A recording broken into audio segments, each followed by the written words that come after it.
Ketika bocil itu memberi makan peliharaannya, ia tiba-tiba berpikir bahwa makanan itu adalah hal paling mahal saat ini. Ia mengambil makanan itu lalu segera pergi ke tempat ayah dan saudaranya berada. Mereka memakan itu dengan lahap dan terlihat seorang pria menaruh makanan itu di depannya sambil berterima kasih kepada Tuhannya. Lalu dengan pelan pria itu menyantapnya sedikit demi sedikit agar tidak cepat habis. Sejak saat itu setiap hari bocil itu memberi makan seekor anjing, dan ketika tentara pengawas pergi, ia segera masuk ke dalam kandang dan berbagi makan dengan anjing itu sehingga keduanya pun menjadi sahabat sejati. Malam harinya anjing pintar itu melihat bahwa seorang petugas melempar putung rokok ke pagar dan terlihat aliran listrik. Tetapi lemparan kedua tidak jadi aliran listrik, dan kali ini anjing itu menyadari sesuatu. Setelah memberi makan ternak setiap hari, bocil itu masih mencuri makanan dan membawanya kembali seperti biasa. Namun tanpa diduga, tentara Jerman tiba-tiba memeriksa dan menemukan banyak makanan ternak di saku bocil itu.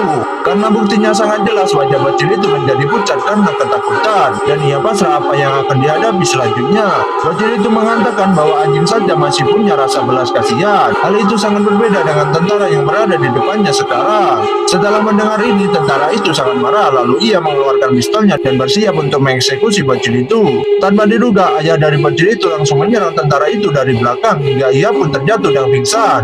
Mereka segera melarikan diri dari lokasi itu sebelum ada orang yang menemukan mereka. Tetapi bocil itu tak lupa untuk mengajak sahabat anjingnya pergi. Tetapi anjing itu masih khawatir dengan teman prajuritnya, dan detik berikutnya atas desakan dari sang bocil, akhirnya anjing itu mengikuti mereka untuk melarikan diri. Terlihat para tahanan melarikan diri dengan tergesa-gesa, tetapi mereka terhalang oleh pagar listrik yang ada di tepi penjara itu. Untungnya anjing itu tahu di mana celah pagar yang tidak teraliri listrik, dan dengan cepat menuntun mereka untuk melarikan diri melalui jalan itu. Mereka berhasil melarikan diri dari penjara itu, dan untuk menghindari menarik perhatian di jalan, mereka mencuri pakaian dan menyelinap ke pertanian milik warga sekitar.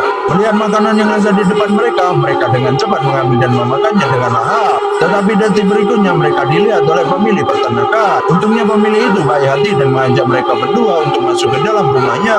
Makan malam hangat telah disiapkan untuk mereka. Tepat ketika mereka selesai makan, ternyata tentara Jerman menemukan tempat persembunyian ini. Pria itu tidak punya pilihan selain membiarkan bocil dan anjingnya pergi terlebih dahulu, dan ia tetap tinggal di atas untuk menahan tentara Jerman. Ia sangat ketakutan ketika tentara Jerman itu mendobrak pintu kandang. Apakah yang akan terjadi selanjutnya? Tonton terus